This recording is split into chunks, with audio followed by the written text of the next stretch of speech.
You're listening to Mid-Atlantic Gravel, Travel, and Dirt.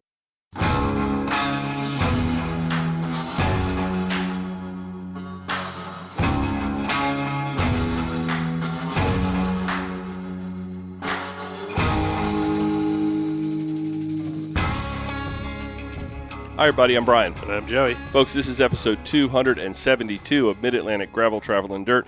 If you're new here, this is a podcast where we talk about gravel bikes, adventure biking, bike packing, bike camping, or just playing bikes. And this week, specifically, we got James Llewellyn from Mammoth Endurance Gravel. James, welcome to the podcast.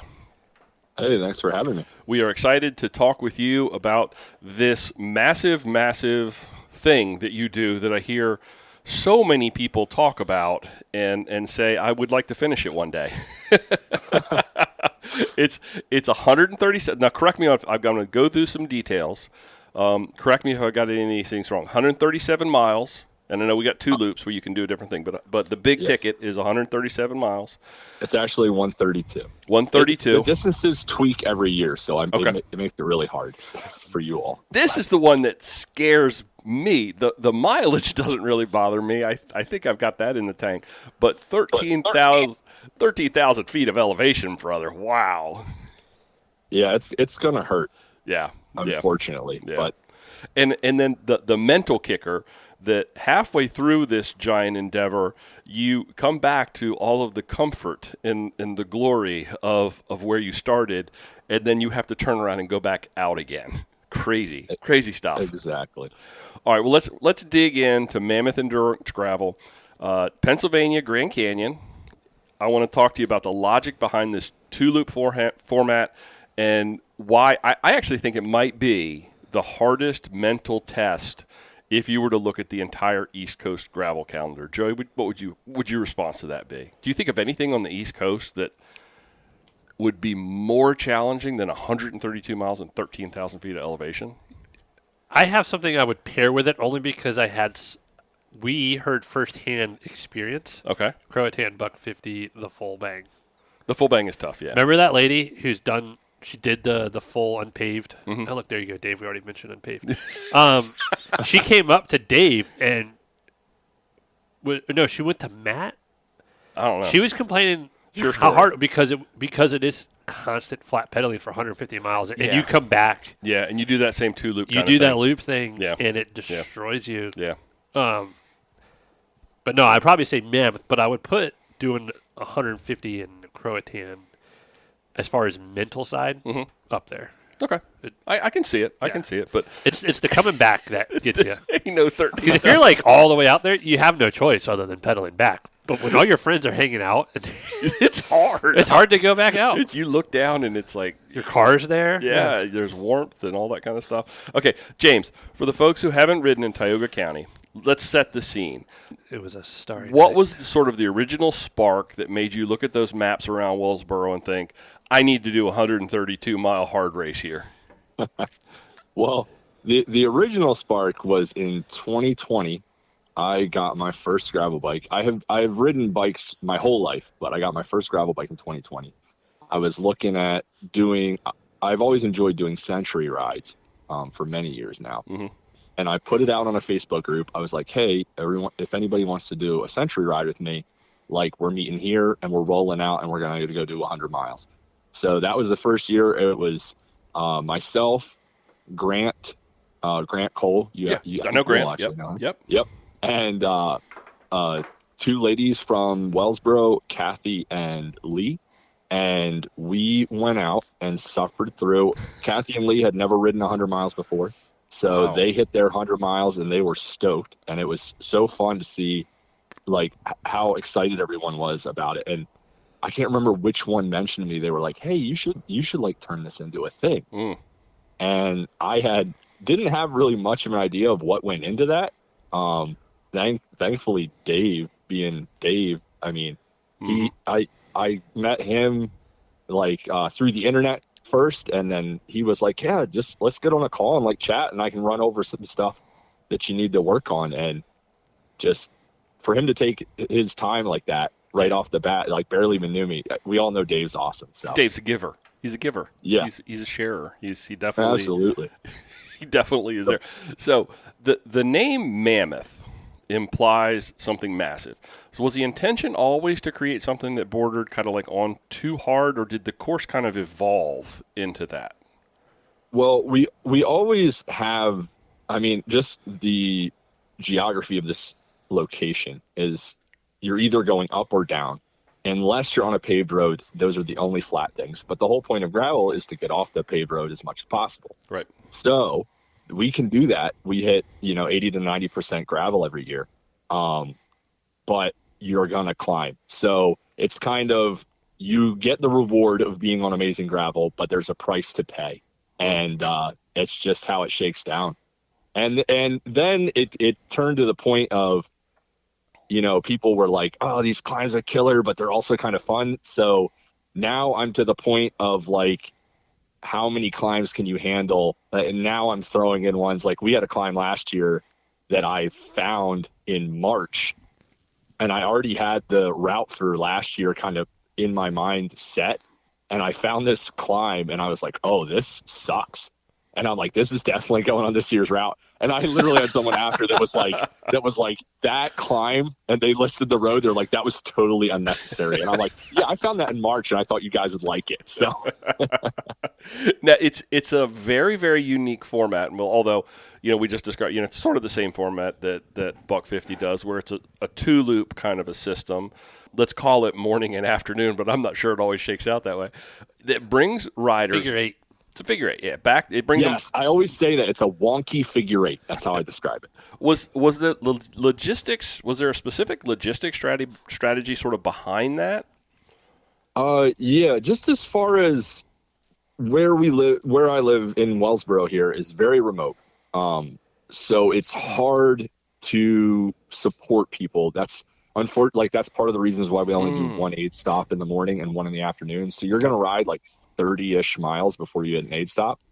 Now it's going to be like the best. I shoot to have some of the best aid stops that you will ever find. In the morning, we have a actual barista with a espresso machine and chocolate chip cookies the size of your hand. Is she just out, the barista's just out in the woods? Yeah. Literally, the name of her business is Wandering Barista, and that she can set up wherever. Oh, that's so cool. That is so cool. It's super rad. And we always try to knock the aid station. We have the normal stuff. This year we have Monolith as a sponsor, so we have like the beverage that supports you, and then we have this candy and all that stuff, chips and that kind of stuff. And then we always try to add like another level, something even nicer. So that's got to really kind of. Do you find that it messes with your riders' heads to come back and then know that they've still got that 70 miles to go, or is it just sort of like people know it and they're like, I'm all about this, let's go? I've heard throughout the years that it really does mess with you when you're back, because when you're back and you're having lunch, the lunch choices are loaded swine fries. We have a vegan option, which is black bean burgers, I believe, at lunch. And then we also did add grilled chicken salad, because people were like, look, I can't sit down and eat 2 pounds of fresh French fries with fresh smoked pork on top and barbecue sauce and cheese whiz and go back out and perform. And I'm like, hey, that's fine. I'll add something a little more conservative. But everyone's different. I love to eat when I ride. Like, no matter how far I'm going, I just love to eat all sorts of crazy junk food. But everyone's different. So we added that option this year of the grilled chicken salad to try to offset and give everyone different options. Well, but it definitely makes it hard, because you sit down, you relax, you eat good food, and it's like, okay, now I got to go just do what I just did this morning. I got to go do it again. If you're riding the full. Joey routinely eats fried fish halfway through a ride. So, I mean, you just do what you do. Gas station fried fish. You got to make sure you say that. Questionable fried fish. Because down here, our gas stations are like mom and pop gas stations. Yeah, and it's good. We have a lot of them up here as well. Yeah. Now, I did get food poisoning a long time ago from the fish. That's never good. Yeah. From the fast stop? Fast stop in Solomon's. And you keep going back to that? I rode like 80 miles that day. Oh. Yeah. Oof. That was 2 days before, and that's when the Dirty Kansas lottery was pre-lottery, and it was like 2 minutes before it sold out. Mm. I was thrown up on the floor in Jess's apartment. Oh, jeez Louise. Oh, All right, back geez. to the. Yeah. Yeah. So, how has the Pennsylvania gravel scene kind of changed since you started that? And are you seeing riders that come to Mammoth that are more prepared now, or do you see people still sort of underestimating what it looks like? We have the full range now. I feel like the first year we surprised a lot of people. Okay. We had a whole group that made it like 14 miles in and then called it quits, and they were like, "We don't do hills like this." And I was like, "Well, it's a good thing you called it at 14 miles because you were going to do like 3 times that just for doing the half route." Okay. But yeah, I feel like people now know what to prepare for. Yeah, it's it's interesting. We still surprise people every now and again. Spoiler, if you're doing the full route this year.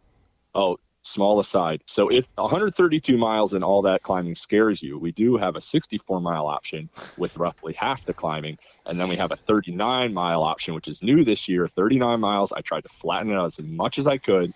It's still roughly 3,000 feet of gain, but Okay. it's the best I could do. Yeah. No, that's good. I like that. Yeah. But so spoiler, this year they're gonna hate me for this. So they're gonna roll, the full riders are gonna roll just over 100 miles. They're gonna be like 100 miles plus in, and then they're gonna hit this climb out of the canyon that's like literally 20%. For how long? Like probably 2 miles. Holy cow. It sucks. It absolutely sucks. Like it does lessen at the top and it becomes like a reasonable climb. But when you leave the canyon floor and come out, it is absolutely ludicrous. And so that's literally what this ride's turned into. Is it's, if you're doing the full, if you want to, you can compete on the segments, and the segments are literally dropped on the worst climbs. There's usually 5 to 6 of them, and they are spread throughout. So just because you do good on segment 1 and 2, when you get toward the end to the last segment, usually it's like at the very end. So you're usually 120 miles in, that 12,000 feet, and you're trying to bang it out for one last segment. It's really interesting to see which people hold up and which people just blow up. For the guys that race. I bet you have a lot of fun looking at the Strava times after, because I'm assuming that's how you do. Strava segments? Is that what you're doing? Yeah, Strava segments. It is really fun. Yeah. In 2022, we had these 2 guys that were neck and neck for all the segments, and they got to the last segment, and they were literally swapping out just seconds apart for each segment. And the last segment, one of the guys was literally like 10 minutes behind the other one. And I'm like, what happened, man? And he's like, I was hallucinating. He's like, I was seeing things that weren't there. He's like, I didn't even know really where I was. So now, 132 miles, 13,000 feet of elevation, a lot of, and it's what you said, 80-90% gravel. Yep. Let's talk about that gravel. Let's talk about that terrain. Now, I've heard people call it kind of, I've seen the term that it's like really good hero kind of gravel. Well, we need the candy scale. We need the candy scale, way back to West.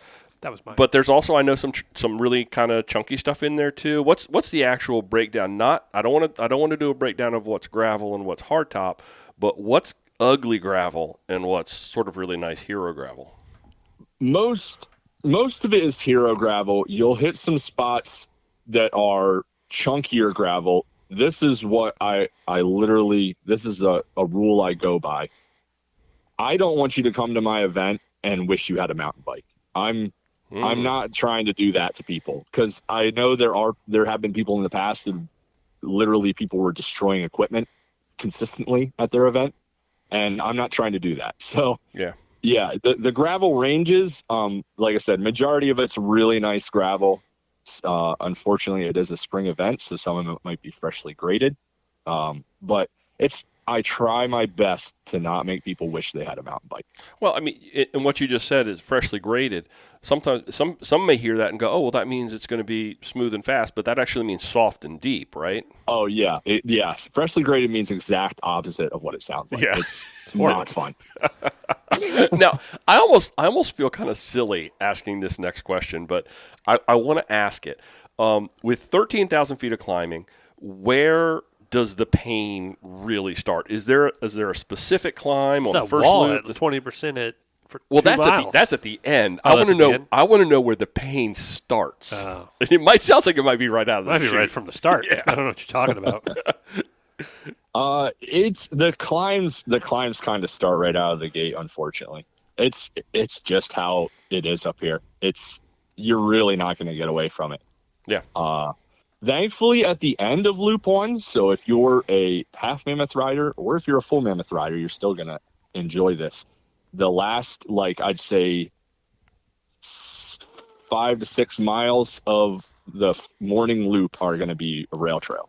So that will be a little reprieve. Reprieve, bring it down. We're going to be coming back in on the new section of rail trail. Does it start that way just after lunch too, or does it... Something tells me it doesn't? No. The quarter the short route, 39 miles, quarter mammoth we call it. Those riders will get to enjoy some rail trail pretty close off the bat. The rest of y'all are going to not enter the rail trail, and you're going to take a left-hand turn up a road called G Hollow Road, which is a non-winter maintained road. Oh, fun. It's chunky. It's beautiful, but yeah, it's probably one of the harder climbs. I'd say one of the top 10 hardest climbs in the county. So Okay. Now, since it's not winter maintained and the event is in early May, the weather in that part of Pennsylvania I'm assuming can be anything from a beautiful spring day with sunshine to cold rain. How does the course hold up in the wet conditions? Is the gravel sort of drainy, or is it turned to peanut butter? I'm trying to feel how weather makes that impact. All the gravel is really drainy. Where we run into the problem is the fresh grading, and that will turn into peanut butter on you. But like I said, usually like this last year, there was quite a bit of grading. I think we hit maybe 2 miles of it total. So it's not like, half the course is fresh graded. It's just little pieces that the county does at different times. Do you want to do a long-term weather prediction? Well, I'm due for some good weather because I've had some rough weather the past few years. So I am due. But it's weird the way the weather turns out that time of year up here is typically it's a chilly start. It'll be usually like in the 40s range, and then we've had years where we've ended up almost to 70 by the end of the day, and we started at like low 40s in the morning. Okay. It's a full range. The nice thing about the wonky figure 8 is we've had people go out and do the morning loop in winter kit or kit with like long sleeve everything, and then they've come back, stopped in their hotel room, gotten a shower, changed in the summer kit, and gone out and done the afternoon loop. So it's that's totally okay. That's totally okay. They break it down into 2 rides in the same day. I like that. Yeah, exactly. Yeah. I love the idea of the kit change, but actually that's really elevated. I don't know if that's taking it to a bougie level. That's bougie. If you're going to go back to your Airbnb and shower and do your hair, maybe whatever, put your makeup on. That's really a smart way to do it, though. I'm all a fan for the kit change and the sock change when the days are ugly. I just think that's a really smart thing. For the half mammoth riders, and they're just going out and doing that morning loop, are they getting the easier half, or are you front-loading the difficulty? Are they getting the easy half, the harder half? Which way does that go? So there's actually a bit of a story to that. So we did it was called the Abandoned Road section. And it's literally a piece of road. This was 2 years ago, I believe, maybe 3. But they rode that section in the morning, so everyone went over it. It was pretty bad then. It's absolutely terrible now. So I don't take people on that unless they're like I'm just riding with people that come visit. Okay. But we don't do that now. It's gotten really bad. But we had some people like go over the handlebars. Ooh. And I was like literally at the beginning warning them, like, please, I would highly recommend you hike a bike this. Like, please hike a bike. It's recommended on this section because it's really bad. And yeah, we still had some issues. So we took that out, and that's not happening. And then it started dawning on me on like, hey, if I'm going to put absolutely ludicrous stuff in like that, it would be smart to put it on the second half because those are typically, no offense to anybody, but they're typically the riders that have a little more experience. Okay, So, yeah, I get that. I get that, absolutely. yeah, that's where that crazy climb, that's why that is put on the second half, because that is the riders that will probably get more of a kick out of that versus someone who might be a little newer to the hobby.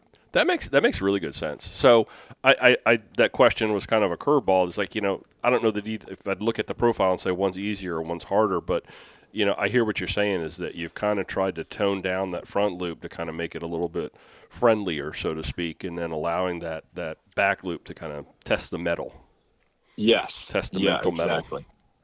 metal. That's exactly how it shakes out. Nice. Sure.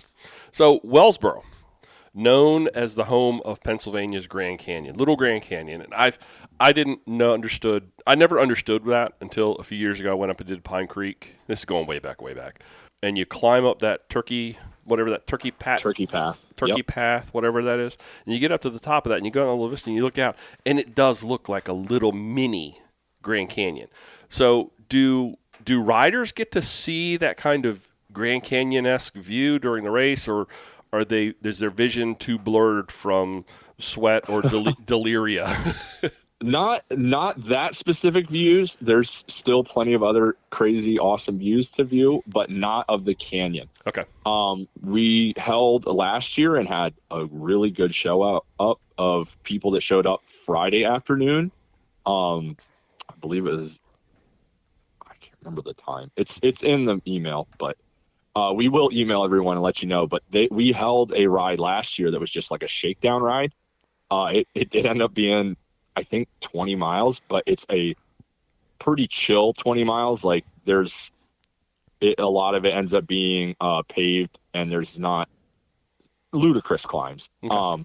But we went out and we went to that where the turkey path comes out at the top. We went out to that lookout. So that was led by Andy from Trek and Eric from Canton. So Canton Cycling. Yeah, Eric, good guy. Eric's a good guy. Absolutely. Shout out to Eric and Canton. Shout out Eric. So yeah, if you want to see that, come to the Friday afternoon chill ride, the shakedown ride. Got it. I know it's kind of crazy saying that 20 miles is a shakedown ride, but if you've been off your bike all week and you want to just get a little warm up, that's actually a good number. I'm sure there's some elevation in there. Gives you a little taste of what's to come, but doesn't break you. So that's real good. Yeah, and you get to go see that amazing view. That view is phenomenal. Have you been up there, Joey? Have you done No. any of that? No. We're gonna get you up there. Now, James, I'm looking at the website and looking at the way that you've put all this together. I feel like I get the impression that there's a huge emphasis on local community. You've got a lot of local businesses involved. We already talked about the roaming barista with the aid stations. You've got the post ride food, which I'm assuming is local. Yes, it is Paradise Grill. How has the town of Wellsboro have they come together and sort of embraced this influx of people on bikes? Yeah, for the most part, they really have. I mean, every once in a while you have a bad actor, but nothing crazy. Yeah. But for the most part, everyone's really excited to see them. We had somebody last year that was like, I was sitting on my camp porch and all these bicycles went by and it was so amazing to watch. And so, yeah, they really get stoked about it. That's cool. The local bike shops are really getting involved. CS Sports right down on Main Street. So we give away a lot of cool stuff for the event. Evan over at Nittany Mountain Works is cooking up some really neat stuff. Pierogies? Pierogies? No. I'm talking about bags, cool custom bags. I'm really letting Evan cook. I just gave him some like loose directions on kind of what I was looking for, and I'm like, hey, everything else you figure out. I trust you. So nice. Evan's the man. Yeah. And yeah, so we're going to be giving bags away. It's all the giveaways are typically done that Friday evening out of CS Sports. So okay. Yeah, Evan, I think if you let that creativity flow without actually too much interference, you're going to get something good out of that at the end of the always. day. Evan is the man. Yeah. So for somebody coming up for the weekend, since we're talking about Wellsboro and Grand Canyon, all that kind of stuff, you got somebody coming up for the weekend, they got their family in tow. What's something that they should do in Tioga County while their rider is out suffering for however many, 12, 14, 18, 19, 24 hours, however long it takes them. So their rider's out doing a thing, or maybe even the next day. What's something that somebody that's coming to the region shouldn't miss? Oh man, there's so much. If you're into hiking, there's a lot of hiking trails just outside Wellsboro. The Pine Creek Rail Trail has now been continued down into downtown Wellsboro. Previously, it ended like 3 miles outside of town, but you can literally go right across from the Wellsboro House brewery, and you can get on the rail trail. There's a big fancy building there; you can't miss it. And you can literally get on the rail trail in Wellsboro, Pennsylvania, downtown, and ride all the way to downtown Jersey Shore, Pennsylvania. That is cool. I didn't know that. Because it was always when we would go up and do Pine Creek, we'd start either down in Jersey Shore or we'd go up a little bit further and start at one of the little parking lots. And I've done it probably 2 or 3 times. We would always go up to Hoffman. Is it Hoffman Campground, which is right there at Blackwell? We'd ride up there. We'd set up our camp and spend the night. And then the next day, we wouldn't break camp. We would go from Hoffman all the way up past Tydoton, and we'd sort of kind of go. And it always felt like the trail kind of petered out, and it didn't really have a destination. So what you're telling me now is that there's actually a destination on the north end. That's great. Yeah, it's truly awesome that they've completed that. And it's been years and years in the making, but it is finally done. That is a beautiful, beautiful bikepacking trail. Goes through, Slate Run, which is a cool little place, and there's just so much. There's so much, and it's really great for all ages. So yeah, absolutely. Yeah, you don't have to ride the extreme stuff around here. Yeah. So logistics for your participants. You offer breakfast, lunch, and dinner. Do I understand that correct for all your full distance riders? Yes, full distance. They're kind of going to be there all day. So breakfast, lunch, dinner for them, and then everyone else on every other distance gets breakfast and lunch. Okay. And then there is that espresso aid stop that everyone gets to enjoy. So that's very rare to see breakfast, lunch, and dinner. And I got a feeling it's after people have done 132 miles and 13,000 feet. You don't trust them enough to find their own food? Is that what they're foraging out there? Like they're out in the woods pulling out acorns and berries. Yeah, you get giardia. It's just trying to be an all-encompassing, give you that hometown hospitality. Yeah. And I mean, dinner is brisket mac and cheese. So man, that homemade brisket mac. Yeah, it's absolutely ludicrously delicious. So if you had one piece of advice to give to the first-time rider that's saying, you know what, I'm coming up, I'm doing that full Mammoth, what would be that one piece of advice that you would give to them, specifically regarding that lunch stop transition, the mental side of it? Oh, boy. Yeah, I would just say just try to relax and not relax too much, but you do need to obviously rest but also, when you do order your lunch, I know Vegan Cyclist, if you've watched him on YouTube, he will sometimes just eat a bunch of fries alone. I'm sure if you tell the food vendor, Scott is his name, I'm sure if you tell him like, hey, could I just get fries instead of getting like every single topping on that, I'm sure he would hook that up. So that's one thing I've meant to mention to people, but it's hard like to mention that, but yeah, if you just want to tweak your lunch order and leave some of the toppings off, I'm sure he could accommodate that because he's making it up as you show up. So yeah, I know that one of my sort of go-to mid-ride is always that we've got another gas station here locally that does little like fried potatoes, but it's like real. It's not like Cisco brought in a bag and they unloaded it and they actually chop the potatoes up and fry them on a grill. And it's like potatoes. Oh, that's the best. Man, I don't know what it is about a potato. It just gives you that something to keep going. Mom and Pops. Starch. I know what you're talking about. Mom and Pops. Yeah, okay. We are looking to have potatoes incorporated in the afternoon aid stop. Last year we had mini salt potatoes, and I'm not sure exactly what Wandering Barista is going to cook up this year, but she is going to cook up something for the afternoon aid that is going to involve potatoes. But. Yeah, we did. Empire State, one of our rest stops, the caterer will do the little mini potatoes and put them in pans of melted butter with like coarse salt on them.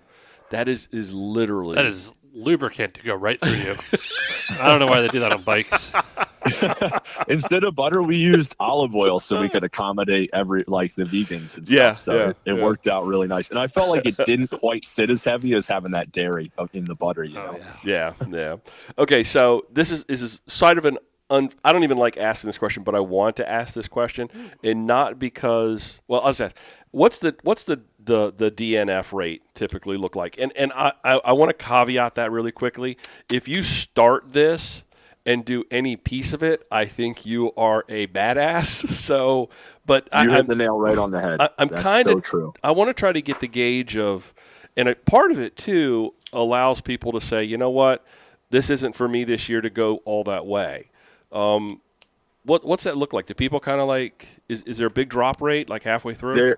There really is. We have a typical, like last year, I think it was between 60 to 70 people that registered to attempt the full. Mm-hmm. And I think we only had probably about 25 that actually did it. So, okay.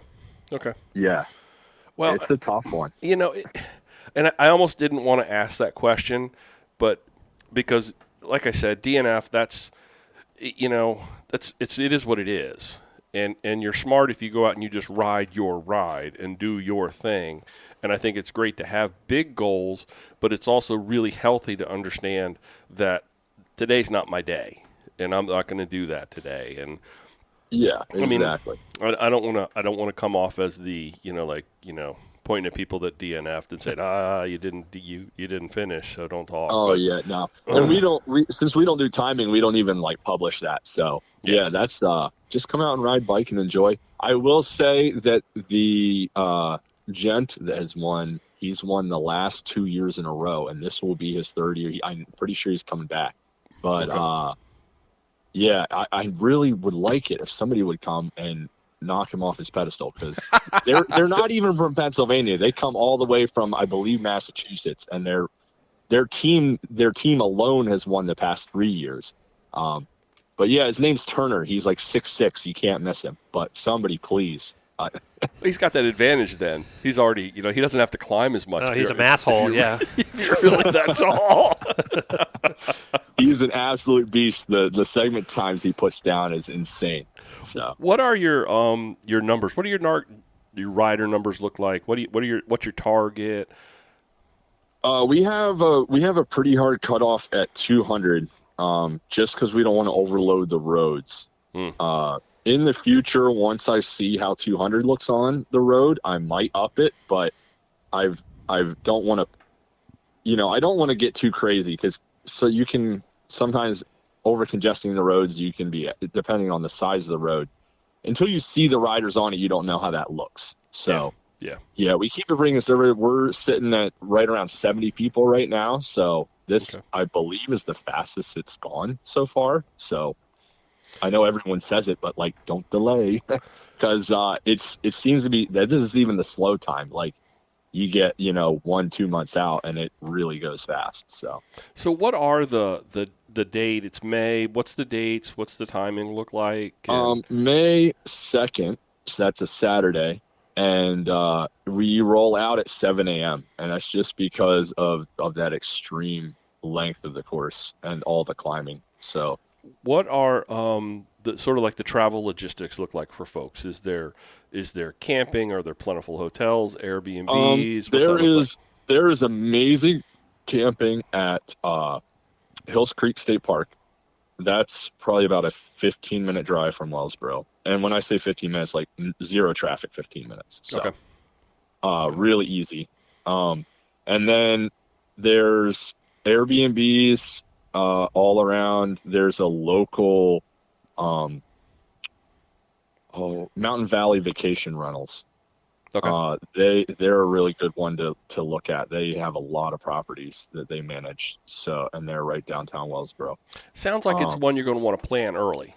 Plan that you're coming, get registered, get all that stuff worked out. And there's Sherwood and Canyon Motel. I'm working on final. They usually cut a deal, if you stay 2 nights. So people that want to stay that Friday night and then Saturday night. Are the doors on the outside? Yep. Some of them. Yeah, some of them are. Joey has a real problem with hotels and motels. The doors are on the outside. Murder hotels. Yeah, the Penn Wells has doors on the inside in part of their faces. So There you go, Joe. You be safe. You be Had safe. that rule for years. Probably a lot of ghosts up in that area, though, if you ask me. So, as a promoter, James, you spend the entirety of that day managing organized chaos. Do you ever get a chance to go out and ride your own course at like a serious race pace, or do you strictly, is it just sort of like course recon is how you interact with your course? Just course recon is how I do it. I got to go on the warm-up ride last year. I'm not sure if I'll be able to make it this year, but my daughters have their spring program falls on that Friday night. So Ooh. yeah, it's a little rough, but rough weekend. Rough weekend. Yeah, a lot going on. But yeah, no, I just when I recon, I'll get out and do different sections just to verify. I ride these roads all the time, but it's nice to just see how, because you have storms and weather and stuff like that, and you don't know how it changes things. But yeah. So let's switch gears for just a minute away from Mammoth. If somebody wanted to come into that area of Pennsylvania for a festival weekend, you got an offering for that too, right? Oh, absolutely. Tell us about it. The aforementioned Dave has worked with a local campground just down Route 6, a little ways out of Wellsboro. And they hold a 3-day chill gravel PA Gravel Fest. I went this last year and it was absolutely amazing. We held it 1 year prior to that, but it was kind of on the DL, like shaking things out. And this last year it was so much fun. Cool. And it's more laid back. Nobody's racing for anything. There's live music. It's beer, more beer than you can shake a stick at. We had I can shake a stick at a lot of beer. We had New Trail came up, and it was a good time. Yeah. But yeah, the way to describe it, everyone's like, everyone I have in prior years at my event gone to the western side of the Grand Canyon. The PA Grand Canyon cuts most of the county in half, and other than hiking trails, there's no good way to get across it. So it was very hard for me to get over onto those roads and support people on those roads. Also, there's a triathlon style event that happens on that side of the canyon. So it just was kind of they were great to work with. We kind of worked around each other, but it was still a bit of a logistics nightmare to get everyone working on the same roads. So I've left that side of the western side of the Grand Canyon alone, just because it's so hard to access from downtown Wellsboro on a bicycle. Okay. But yeah, Dave we based out of Crooked Creek Campground in Gaines, Pennsylvania.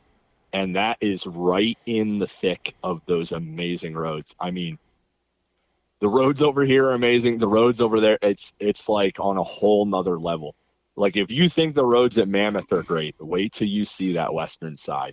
And it's just vista after vista after. It's so many vistas over there. It's ludicrous. I had a conflict last year. This year coming up, though, because I've heard so many great things about Pennsylvania Gravel Fest. And at a friend of mine that went to it last year and just came away with, like, this was the best gravel weekend that you could have. Just was over the moon about it. It's in September. Yeah, it's in September. See, everything happens in the fall when Joey's out there racing mountain bikes with kids. But with the youth. Joey. With the street utes. With the wood utes, the trail utes. Yeah. That's what you should call them, the trail utes. Okay, let's do a mammoth rapid fire. You ready for a mammoth rapid fire? I am ready. Tire pressure, where should it be? High or low? Oh, I'd say about mid. Okay. I run it between 30, 35, right in that neck of the woods, but I'm a bigger guy. Tire size, what's the sweet spot? I'd say 40 to 45. You going to regret making a choice one way or the other, or is that pretty I run solid? 50s because I like that comfort. Oh, but plush. Yeah, super plush. I'm actually I think I'm getting closer and closer to that camp now too. I like that soft and smooth. One song has to be on the event playlist. When you're jamming those tunes in your ears and you're huffing up that climb, what is the one song that has to be there? Oh man, tough question. I know, tough question. And I'd say I listen to a lot of hardstyle music. I don't know if you ever heard of that, but it's pretty heavy stuff. I'd say anything by Sullivan King or Electric Callboy. That's You just went over Joey and I's heads, but I'm definitely going to look that up now. Yeah, I was I'm thinking Miley definitely look Cyrus it to up. climb. little Taylor Swift, a little. Yeah, man. Look it up. Your KOM grabbing ability will go to a whole new level when you start piping that in. 293 beats per minute. Yeah. Exactly. All right. Hey, James, you want to do some this or that? Or wait, before we get to those, is there anything we've missed? Sponsors. Anything you want to add? We talked about the people in sponsors. towns, but let's go sponsors. Yeah. Yeah, Trek will be up again. If you haven't met Andy, he's a really awesome guy. He's like I don't know if a regional Trek rep is the exact title, but he covers the Northeast. Yep. Okay. And they'll be there. He's always fun to hang out with, and he's always doing stuff, giving cool stuff away from Trek. Of course, Nittany Mountain Works threw a lot of cool stuff in. Monolith is our fluids sponsor. They have high quality drink mixes that don't break the bank. So little exclusive code I can drop is Mammoth 2026. If you use it on Monolith's website, you get 20% off your first order. So Nice. yeah, Monolith is a great sponsor, and their drink mix actually tastes really good. I know some of them get a little weird, but Monolith tastes amazing, works amazing. Sometimes those drink mixes, I'm a straight water guy. Only water goes in my bottles. I don't put any other mix. He also in. doesn't drink either. So. That's true. Joey knows. I'm like a camel. I pre-hydrate is what I do. But I do, I know that sometimes I've heard people talk about the fact that those can get a little bit kind of crazy with Yeah, this is really gentle on your stomach. I used to be a water only myself, but yeah, if you're going to dip your toe, I would say try Monolith. It's okay. Good on the stomach. It tastes amazing. So yeah, got it. Anybody else? Not a sponsor, but I will be at Philly Bike Expo. There we go. Nice. I will be there too. We're gonna. Hey, sweet! I'll finally get to meet in person. I'm gonna try to get there. That'd be awesome. Joey's definitely gonna be there. I'm working it. Joey's working, and Gotcha. I'm gonna try to get there. It'll depend upon what that. You that take weekend. the train up with me. Take the train. I don't up have a with you? hotel room for you, but yeah, take the Yeah, train. but will there be a hobo like sleep in It's Philly, man. the bushes or something? Yeah. Like, get a cheesesteak, keep me warm. Yeah. I do. There's a special vibe at Philly Bike Expo. It is. I am a fun and special stoked. place. Yeah, it's fantastic. Dave organized a panel of PA gravel, finding an event that's right for you. So I'm going to be on that panel with a bunch of other rad event organizers from around the state. Nice. So. That's some good company to keep right there. I can tell you what some of those names are going to be, but you're in good company. You're in good company. Truly are. Yeah. Okay. This or that's Joey? You ready? No. You're not ready? James, are you still there? Are you ready? Yeah, I'm ready. You are ready? Let's go Joey first, then me, and then James will hand it off to you. Or no, let's go to the guest first. Yeah, guest first. Guest. It's been so while since we've had a guest, which we've done. It's been so while. It's been so while. James, 10-mile steady climb at like 4% or a half-mile wall at 18%? Oh, definitely the steady climb. We have one of those exact thing around here. It's called Landress Road, and it's so nice, beautiful. It's not too steep. That 4%, like you can just carry that on for a while without killing yourself. You know, Joey? Anything over 1% is too much. I'd rather push a bike up and no, that's actually really hard. Yeah, I know it is. I'll do the Spoken steady. like a true flatlander. Yeah. Yeah. No, I'll do the steady. You'll do the steady? Yeah. I remember the year at unPAved when the bridge was closed and you had to go back. It was the one year I did the full pull, and you had to go back up the Jones Mountain, the other side of Jones Mountain. Oh, that was horrible. And I thought, oh, I can do this. And then I ended up landing there and having to do that in the dark and with one little tiny light. And nobody else with his earshot. I could have fallen over and died. So you just basically said Jones Mountain backwards. Yeah. So I actually walked up that. I think I'm going to prefer that very, very long, steady climb as well. So we're all in agreement on that. Would you rather know exactly what climbs are coming up, or would you rather go into a ride blind? Oh, I'd rather go into the ride blind. Yeah, just surprise me. Okay. Joey really thinks about these. I think about it because I go through. Speaking of all people, I did this with Evan once, and I hated not knowing what was coming. Yeah. Oh, it's just another 700 footer. The 700 feet's a lot, dude, and we're got like 6 of those. Well, you and I down here, for folks up in Pennsylvania that ride it all all the time, it's Just to put my experiences, like I say 99% of the rides I've known, but the few times I've been up there with Evan have almost broken me. Yeah. Because you don't know what's coming. Uh-huh. And you don't know where it ends. Yeah, it just, like I said, I don't know what's harder mentally because it is a mental challenge. Mm-hmm. I would almost rather know. I like to know. It's the planner in me. I like to be able Part to of it's anticipate. you're like, oh, the rest could be flat, but you just don't know. Yeah. Probably not, but- I like to know. A freezing cold start, talking like mid-30s, kind of like borderlining on that freezing temperature, or would you? So a freezing cold start or a scorching 90-degree finish? I'll take the cold start. Yeah. If the start is cold, yeah.